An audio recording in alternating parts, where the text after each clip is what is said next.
to At the Root with Greg Kuiper on KKNW. He is back. So I'm here. You're here. It's so exciting.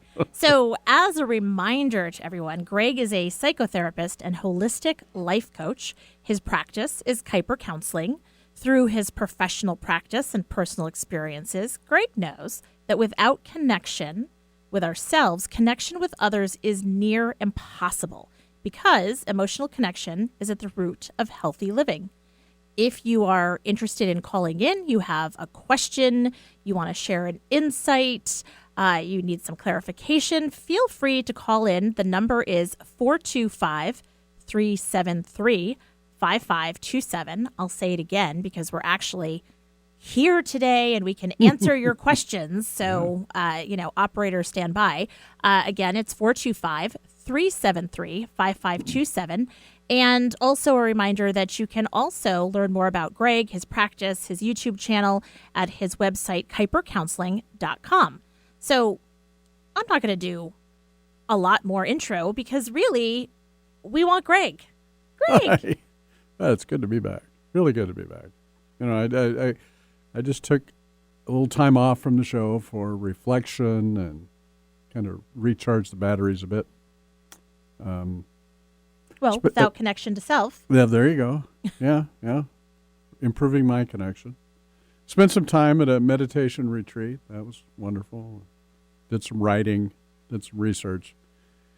I continued to see my clients, but I just took a break from the show.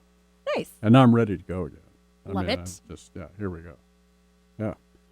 And as I spent this time, I did so with a heightened awareness of how we interact with others, how we all do that. And I did that intentionally, studying and observing all kinds of relationships happening around me, in my work with clients and in a broader scope out in the world, right? Mm-hmm. Interactions. And our interactions with others are a significant part of our existence. They indicate and emphasize one of the innate needs we humans, as mammals, have. And that is social connection, right? The other innate needs being safety and satisfaction. But social connection is an innate human need. Mm-hmm. And over the course of time, mammals, of which we are one, evolved with the need for connection with their own. Basically for survival, the pack, the herd, the tribe, the family. Mm-hmm. And as this protective togetherness evolved further, the safety provided a basis for empathy, showing a concern for the welfare of another, right? And at least for humans. And I think for other mammals as well. I mean, they say that empathy requires consciousness, but I think there's consciousness out there, not just in us humans, but sure. You see all those videos of, like the chicken that adopts the kitten and, I mean, they're out there, right? Like, I'm thinking like elephants and dolphins and whales. Well, yeah. But still, animals, mammals, like, okay. Whatever, it's fine. Yeah. As we developed consciousness, that empathic concern evolved into an ability that we gain for compassion, attention to not only the words, but the feelings that are moving back and forth between us in these interactions. And the content we are hearing in these interactions is not just the words, but the context and the purpose and the feeling, right? Mm-hmm. Sensing and knowing the emotional content of what is being communicated. The words are the information. The emotions are the sensitivities. And that takes us right back to where we left off a few weeks ago on the last live show, right? Mm-hmm. As I was reviewing it, and we were talking about listening. And so here I am again, talking about listening. I just think it's so important, and there's a lot more to be said, I think. Yeah. Well, and we need to listen to it. And, I mean, it sounds like even during your time that you took off, you were taking some time to listen with the meditation that you did and, you know, the research that you were doing and your writing and even working with patients. It's going back to that touchstone of active listening. Right. And especially with the clients I was working on with during that time. And listening is a critical piece in every one of those individuals that I'm seeing and couples. Sure. It's a key factor in what's going on in their life, right? Whether it's a failure to listen or not listening correctly, but you know what I mean. I know what you mean. You know, and so I want to talk some more about that. I love it. Well, and how important it is to, obviously, it goes back to the introduction of your show, the show, which is it's not just with others, but it's with ourselves. Ourselves, yeah. And that's a big piece. So then why don't we take a break here so that we can then start and like really dive in. Okay. All right, let's take a break. You're listening to At the Root with Greg Kuiper. We'll be right back.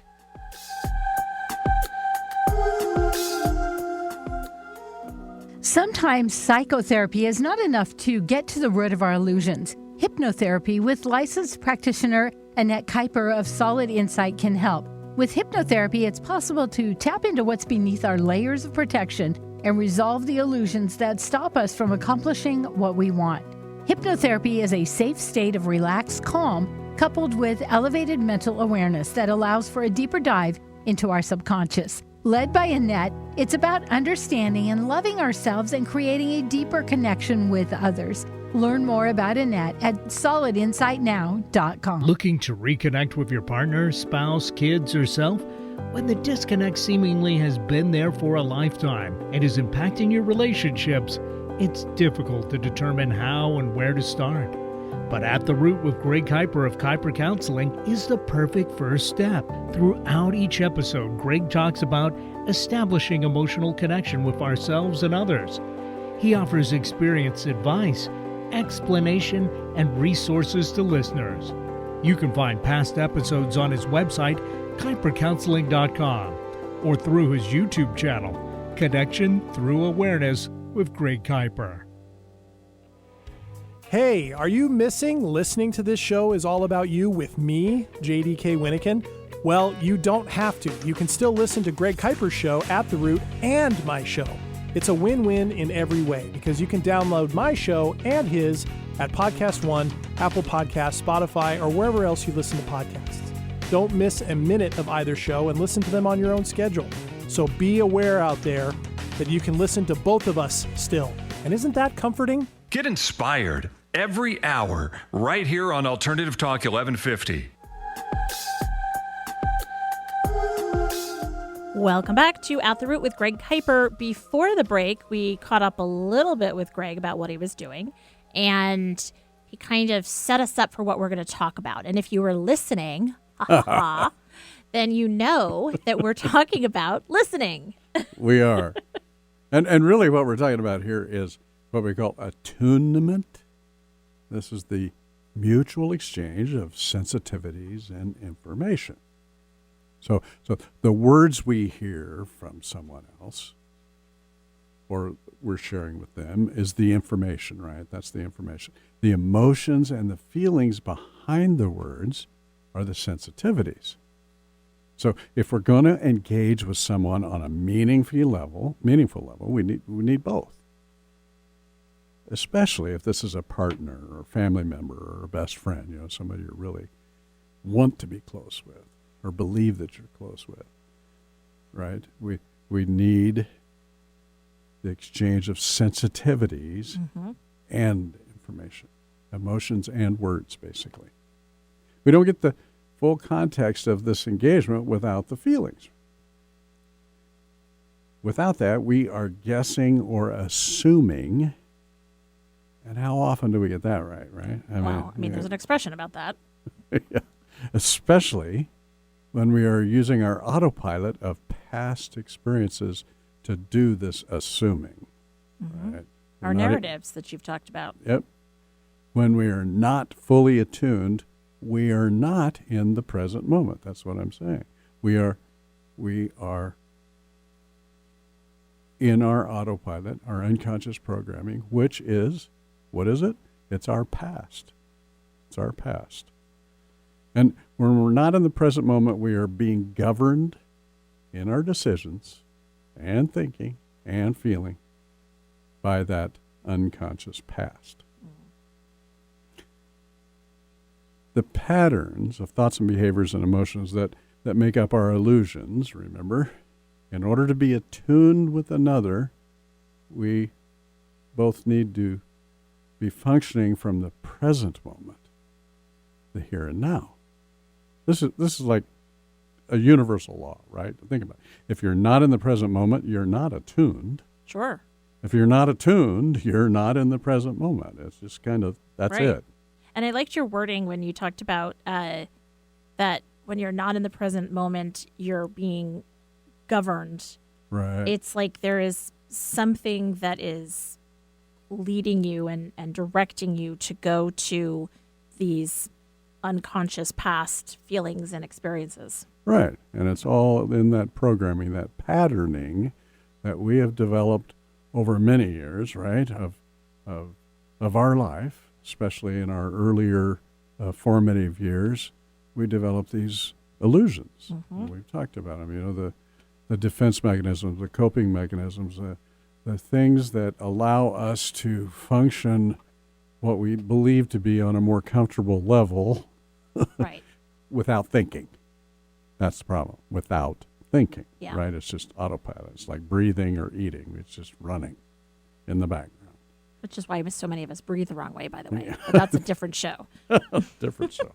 When we're in the present moment and we are engaged, right, we are truly listening to the other.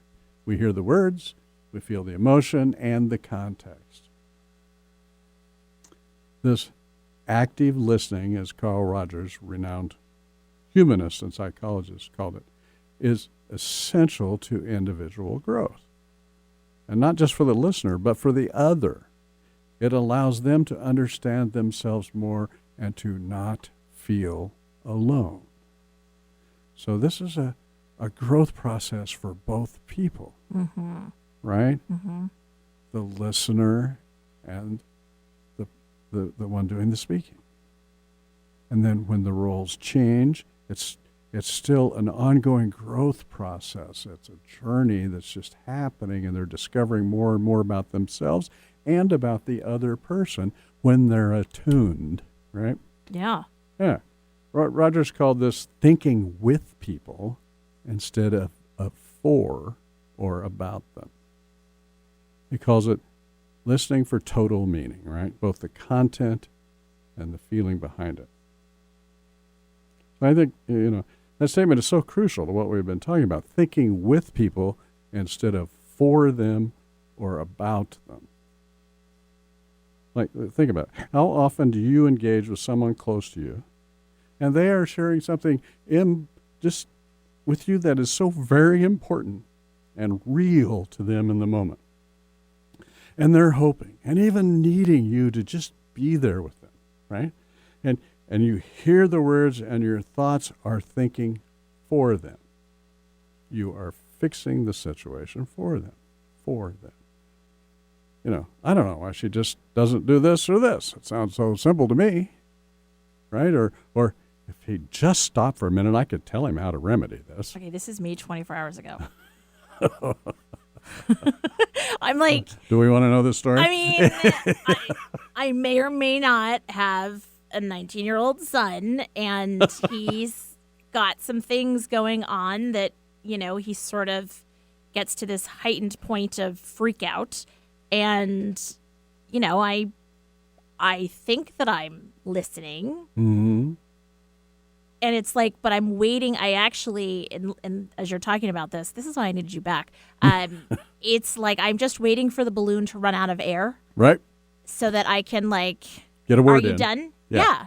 Yeah. Let's go on. Are you finished? Right. I told you how to fix this. Well, Yeah. I mean. So our mind is analyzing the data, the words that's coming at us, right? They're just, here they are again, the same words, whatever. And we're formulating solutions. So we are thinking for them, right? Or our mind goes to a place of judgment. Yeah, that too. Yeah. Here, you can hear your mind. They're trying to share something with you, and you go, "Here we go again." Yeah. He always does this. Oh. Yep. or she'll never learn. This is such irrational thinking. Oh yeah, 100%.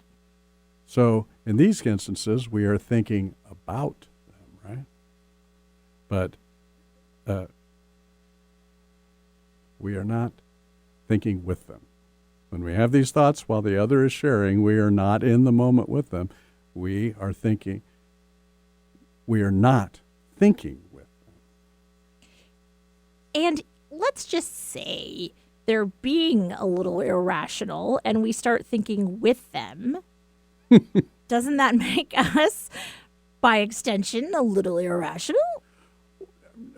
Or are we just trying to like feel the depth of what they're feeling and how like the fact that they can get so wound up about this thing. Right. So we're just trying to be empathic for a moment to see the depth to which they're feeling this. Yeah, that's what we're talking about when we're talking about thinking with them. It's not thinking the same thing they are or agreeing with them. Okay. A lot of the times we don't agree, right?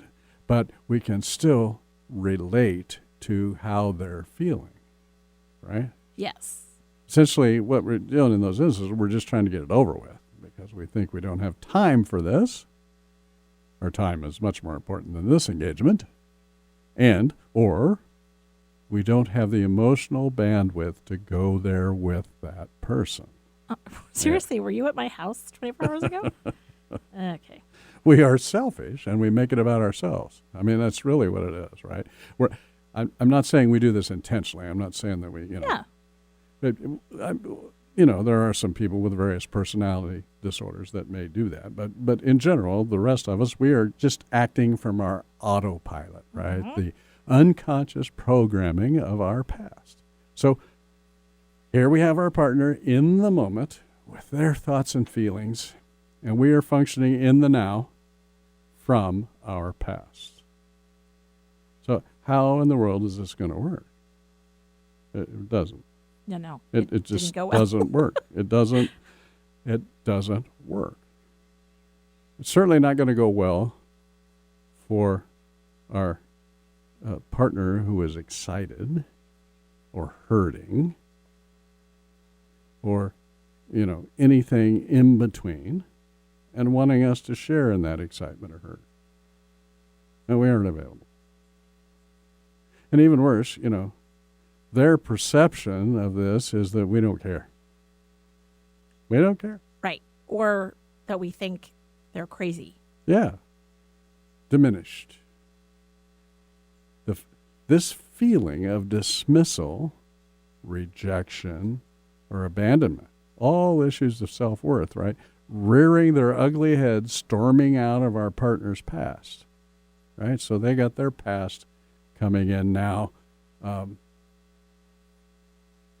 to rule what's going on because of what their perception is of our dismissal or rejection. We don't have time, we don't have time for this, or we don't want to get all mushy with what's going on with them, right? With the bandwidth, the emotional bandwidth. So here's another hit to that self-worth that they already are struggling with. Sure. Like I think in the case of my son, like he's the fourth child. He's the youngest. Mm-hmm. So I'm sure that there was constantly a subconscious, unconscious message of like, what do you want now? And, a feeling of like dismissal and, whatever was going on that made him feel unseen, unheard, dismissed, fill in the blank. Mm-hmm. I'm a great mother. I'm doing the best I can. That's all you can do. And I'm with help from Greg, I'm learning to do better. So, okay. So then now what do we need to do? Well, so here, without knowing, we have given them the perception that we don't care. Mm-hmm. Another hit to their self-worth, right? And over time, years and years, this turns into deep shame. And so this person with this perception of dismissal or rejection, whatever, develops this feeling of, I'm not worthy of their attention. I must not be worthy of their attention. They're not giving it to me. They don't care about me, or they'd engage. What have I done wrong to deserve this? So then it turns into this victim, right? I am nothing to them but a housekeeper or a meal ticket or, fill in the blank. Right. For the partner that is not listening, they haven't found the awareness to know that it is them. With their fear or ignorance of emotional expression, that is a major contributing factor to their partner's devastating lack of self-worth, right? So they don't even know. They don't have the awareness to know that it's them that's helping their partner along in this path of spiral of lack of self-worth, disappointment, despair. It's always the mother's fault. We've got to have a session. This is not working for you. This goes on and on for years, right? I see this pattern every day in my work with individuals and couples. And in all these readings and research I do, it's everywhere. It is an existential crisis. That's my opinion. And, I say this because it's not just happening in individual relationships. This is very macro too, right? I think about it. All this, let's not make political things going here, but nobody's listening to the other side. Yep. 100%. And we'll get into that more maybe in the future, that cognitive dissonance, right? That's that whole piece that this is what I believe, even if I've been proven wrong, I'm still going to find ways to prove that I'm right, so that I can continue to have this belief, even though it's been proven to be incorrect. Right. And we do that, all humans do that, because, it's hard to be, wrong. I'll just use the word. It's hard to be incorrect. Right. It's hard for our beliefs to be knocked down. Let's put it that way, right? Well, and is there an element of it where it's like you so want to believe this thing that you're clinging to the thing that aligns with your viewpoint, right? Right. And so even if it's been proven otherwise, or, there's, let's say it's something where there's multiple opinions, you're Right. of course going to default to the one that most closely That aligns. supports yours. Right. Yeah. We actually go out and look for that. Which is why the internet is scary, WebMD. Well, yeah, of course. But we actually go out and look for that, and unconsciously. It's not like or maybe consciously, but most of the time it's probably unconsciously searching and looking for an echo chamber. The support. Yeah, echo chamber. The support for our belief that is being questioned. And what is that called? Cognitive dissonance. Got it. Okay. Yeah. Interesting. Okay. And we all have that to a certain extent. People with more awareness obviously can deal with it and question it. But if we don't have awareness, then it's just operating, once again, in the background in this unconscious programming. People are not listening to others with open hearts. That's what I call it, right? And speaking of hearts, I have some facts here. Did you know that the heart emits an electrical field 60 times greater in amplitude than the activity of the brain? Really? 60 times. And the heart has an electromagnetic field 5,000 times stronger than that of the brain. Wow. Is that amazing? I thought the brain was like No. the strongest No. organ. The heart is, actually. The electromagnetic field generated by the heart can extend up to 3 feet outside our bodies. And the electromagnetic field of 2 individuals touching or within a few feet of each other can interact so that energy activity in the heart of one individual is measured in the brain waves of the other. Think about that. Wow. So this is a method of communication that we're just totally not even, most of the time, in tune with, right? So, I mean, I'm generally pretty good at like reading people's energy. Right. So basically, this is saying that there's some validity to that if you get a vibe about a person, Yeah. or it feels like there's, You're getting a vibe, you're getting a vibe, like whatever the energy is. especially if you're in fairly close proximity, right? Interesting. Within that few feet, your brain is registering that electromagnetic field around their heart, that 3-foot area. Wow. And that's how you get the vibe of the other person, Yeah. right? So how important is this in connection and in attunement, right? Exchanging the sensitivities, mutual exchange of sensitivities and information. So here we are. And being able to listen. And when I say listen, I'm talking about feel the feelings too, right? So let's just say being able to feel the feelings of that person, especially if they're in your electromagnetic field, it's there. And so if we just pay attention and we're aware, this is empathy. Think about it. This Yeah. is where empathy comes from. It's It's listening for total meaning. Yeah.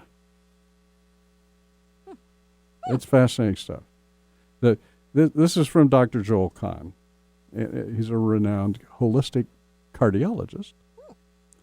He also says that the neurons within the heart, the cells within the heart, enable the heart to learn, remember, and make decisions independent of the brain's cerebral cortex. Wow. Is that amazing? Yeah. I mean, that's So we have that's 2 like, brains, basically. That's We have, like the whole gut intuition thing. that is it, yeah. So it's becoming more and more common knowledge in the scientific realm these days that the thinking that we have 2 brains, right? One in our head and one in our chest. And it's proven now. Oh. You know, this 2 energy centers. So I'm getting off track here a bit, but Yeah, but this is fascinating. But I do want to talk more about this brain-heart connection and how it applies to listening. Yeah, I mean, it is just like, so as somebody who identifies as an intuitive or somebody that can read energy, this is so interesting to me because at times I can be accused of not listening to people. And that is based on the fact that I talk a lot, which I know sounds silly. No. But, people have a tendency to think, oh, you talk a lot, you don't listen. Are you really paying attention? Right. Yeah. And the answer is yes. I actually am paying attention, and I'm able to listen to things that are not being said, to nuances, reading people's vibe, that kind of thing. So I can tell when there's a shift in a mood or, Energy. how, Energy. right. It's totally a shift in the energy.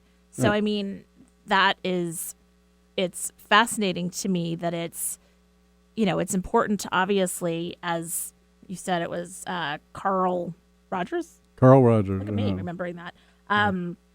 That, the content is the piece that I associate with my brain and context, right? And deeper understanding. But then the feeling is that second brain that you're talking about in the heart. Right. It is. And so we all have that ability, if you will, or the potential that ability, it requires awareness, right?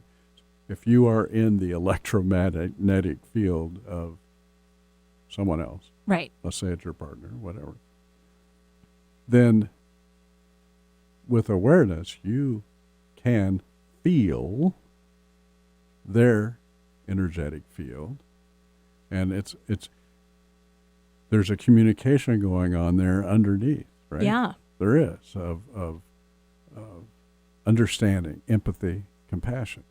But if we're not aware, you can be in that field, and So it's not just chemistry, it's physics. it's physics too, yeah. Interesting. Biology, physics, yep. Let's take a break. And then Okay. when we come back, I have a question. I'm going to go back to what you were talking about with, a situation. And I brought up like my son thing. And Right. so I'm going to ask for some guidance. Okay. All right. So keep listening to At the Root with Greg Kuiper. We will be right back.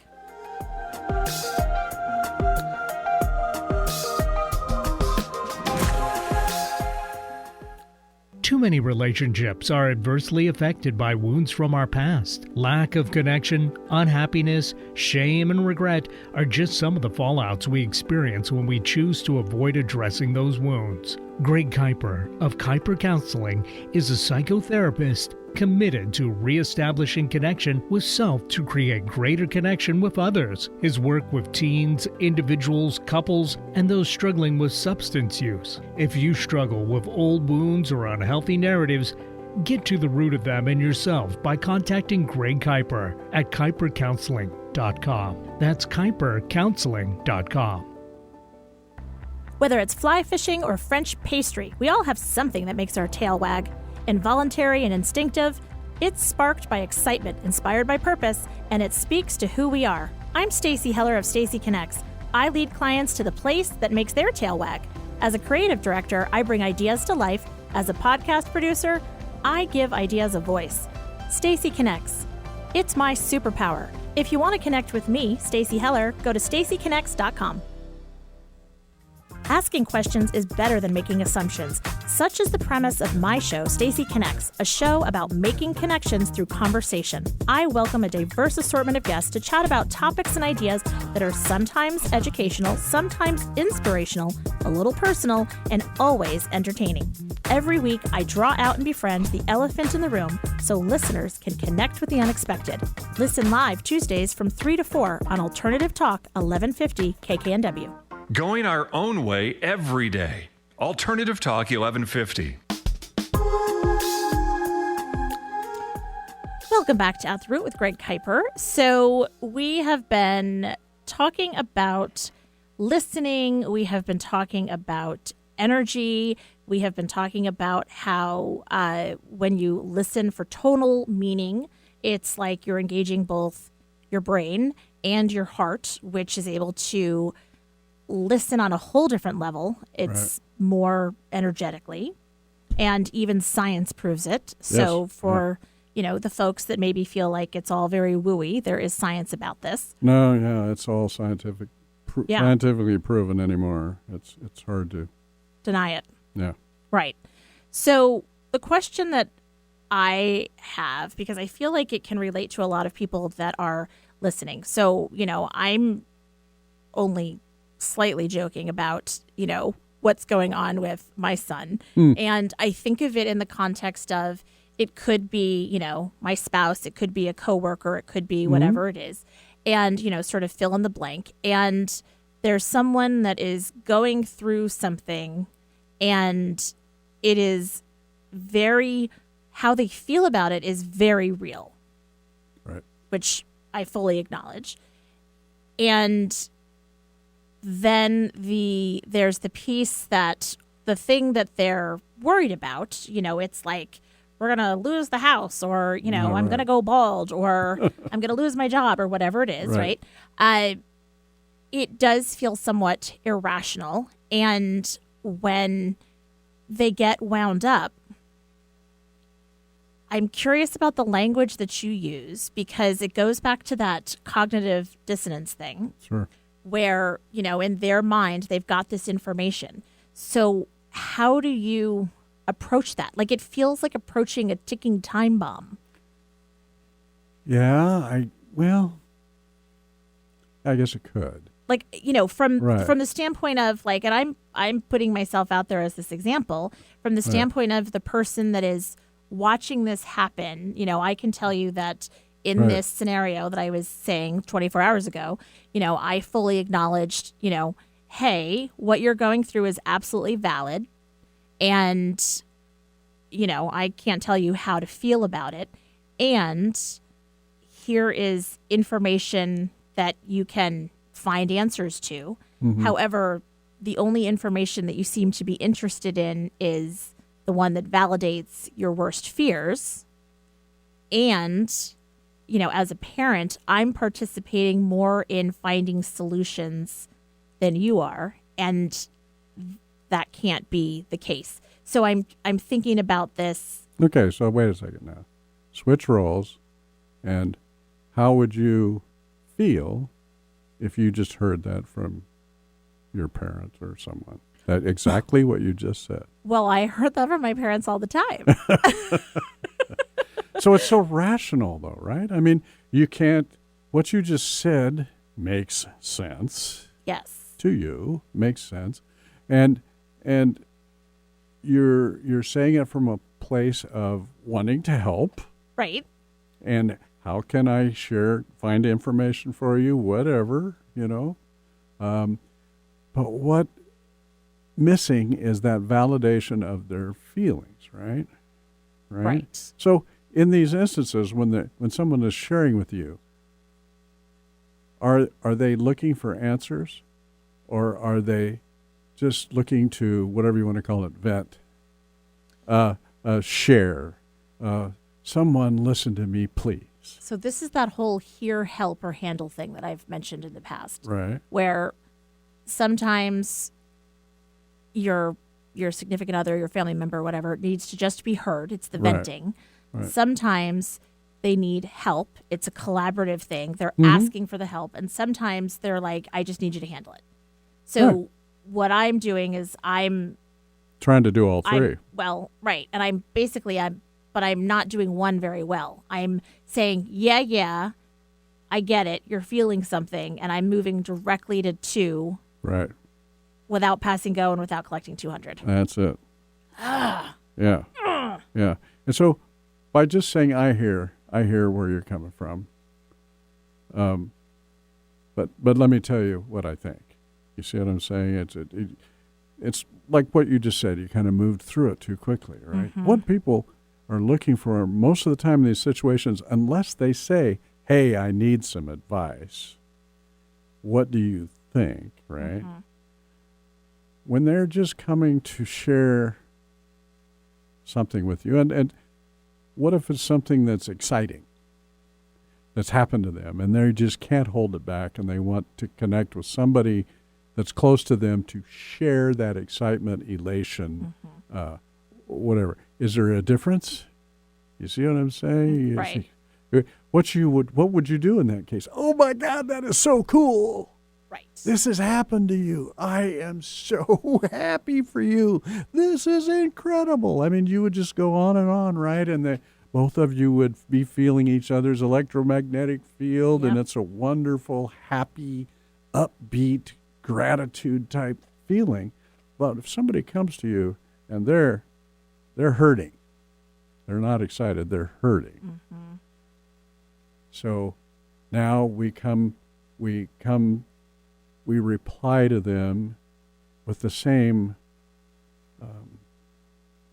We need to mirror, is what you're suggesting. Yeah, mirror the that- feelings. The feelings. Oh my God, That's got to can't be believe scary. that happened to Or, you. You know, wow. that's so scary. Oh my God, you don't want to turn it around about yourself. Right. Of course, I Right. had that happen to me once. You don't want to. Well, yeah. Okay. But a lot of people. I do. may or may not have done that. Yeah. Okay. It's just, that has to feel terrible. I can imagine the pain that you're going through. I just, Right. so you're talking to them at that level of the pain or the hurt, or the disappointment, all those lower energy feelings, we don't like to engage in as listeners. You see what I'm saying? Mm-hmm. Because, for many of us anyway, we don't do that well. Never have, right? Now, we can jump right in there with the excitement piece because that's an uplifting thing, right? Right. But all we want to do is just validate their feelings, not their thoughts, but their feelings, right? In these instances. And so many times we validate or invalidate their thoughts, right? Right. If you just do this, this wouldn't be so bad. That's not what they want to hear unless they asked you for advice, right? Right. They just want somebody to listen to. And if we go into that place of, oh, God, here we go again, right? Yeah, guilty. In our head, we just invalidated their feeling. And sooner or later, if they keep going on, it's going to, it's not just going to come across in our words. Maybe we don't have to say anything. They'll see it in our actions, our body language, our voice inflection, and they will feel it in our electromagnetic field that we are vibing right over to them. Yep. That we're not paying attention, we don't care. This is the perception that comes across. Which is completely the opposite of what you want to be expressing to, your child, your spouse, your significant other, your best friend. Right. And it's so interesting because in order to protect, as I'm thinking about this, I'm like, oh, so in order to protect, what I think is my emotional health Right. by separating and solving Mm-hmm. and helping, it's like I don't have to get into the weeds and remember what it was like to feel that way and to go there and to kind of be that empathic part of myself. Right. Because ick, Yeah. it brings up a lot. And so then I go into what I think is the more loving response, which is the let me help, let me handle. Yeah. Fix it, basically. Interesting. Well, and what I see a lot in my work with couples, okay, is more often than I should, is this has been going on for 35 years, 30 years, 25 years. Mm-hmm. And this one partner has never been heard, never been validated by her partner or his partner. Goes either way. And what we come to find out through working is that the partner that has never validated or whatever is not intentionally doing that, but it's not that they don't want to feel the feelings, they don't even know how. Mm-hmm. And this is so profound and devastating almost, right? They grew up in that avoidant attachment type thing where they never learned to express emotions, feel emotions, whatever, suck it up, keep going, stop crying, whatever. I've got this, if we get bogged down in these emotions, we'll never get through this. Let's just go, go, go. Well, these are the folks that Brene Brown talks about in her research where they know, through thousands of interviews, they know 3 words, 3 emotions: mad, sad, happy. That's it. Mm-hmm. So if we don't have the emotional vocabulary and the reason we don't have the emotional vocabulary is because we don't have the emotions. We have hidden from them or blocked them out. And so in these instances, I can be coaching this person in front of his or her partner. And I mean, just trying to pull out an emotional word, how they're feeling in that moment. Mm-hmm. And it's like, well, it's not good. And just pull it out. Is it sad? Yeah, it's sad.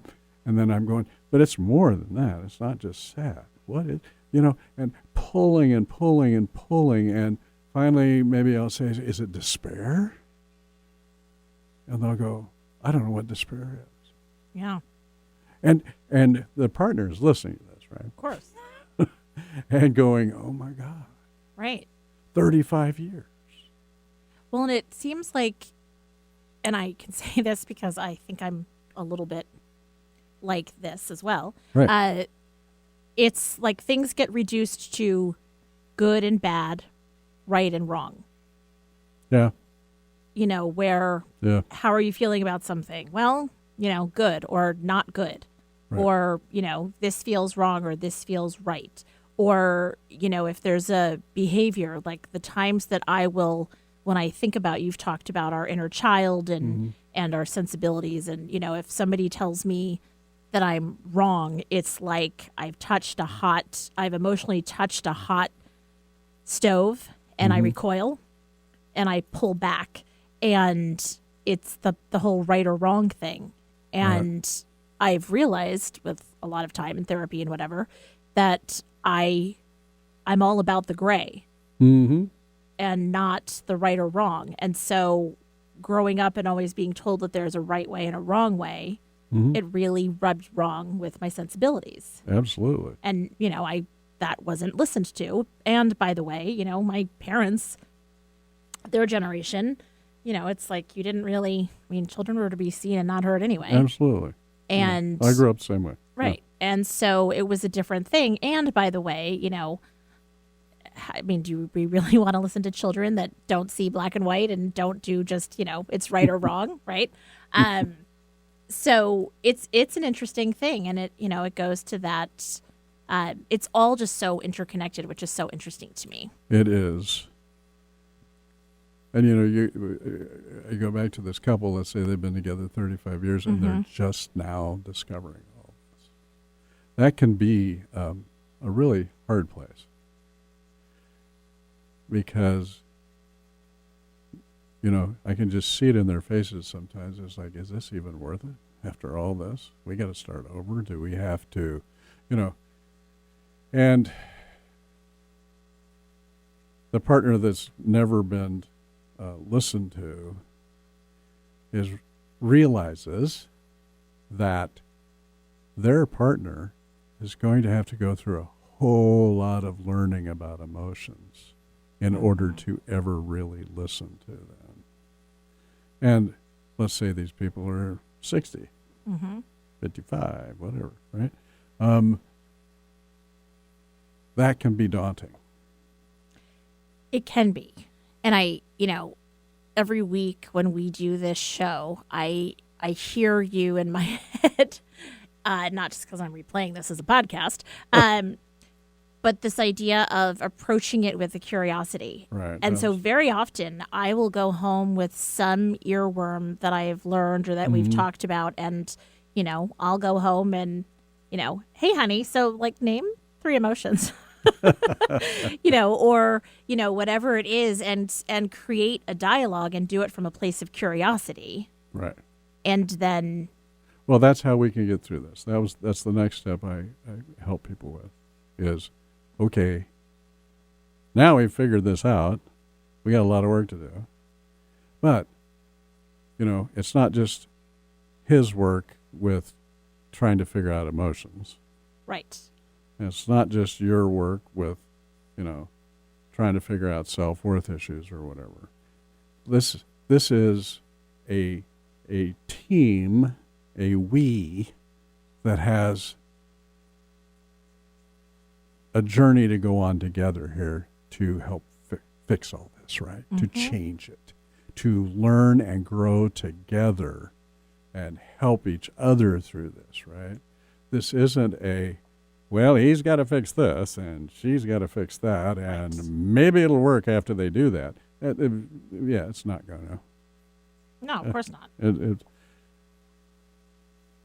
But if we can work on it together, and they can go home and work on it together, in their personal lives, not just in a once-a-week session with a therapist, right? Right. But go home and understand each other's triggers and help each other with emotions.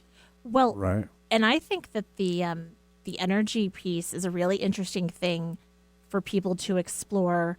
That, if you walk through the door, let's say one spouse works from home or works outside of the home or whatever, and you walk into the room, I would be willing to guess that most listeners can get a vibe of how the day went. Oh, yeah. Right? Oh, like yeah. either Especially work if you know went this well person, yeah. or, the kids, Yeah. how things went, or the dog, whatever's Right. going on. You can get a sense of that. And so then it's sort of like a proceed with caution, and not caution, but now with understanding and empathy. Well, and that's what we want to do, right? In that moment. And so often the person that is feeling down or depressed or whatever it was a rough day, doesn't want to share, right? As soon as they go to this place of, oh, I'll get over it, don't worry about it. It's not you, right? Then where did the attunement in that, right? I mean, Right. those are the moments. It's so critical to sit down, spend a few minutes, hold each other's hand, and listen. Right. And validate.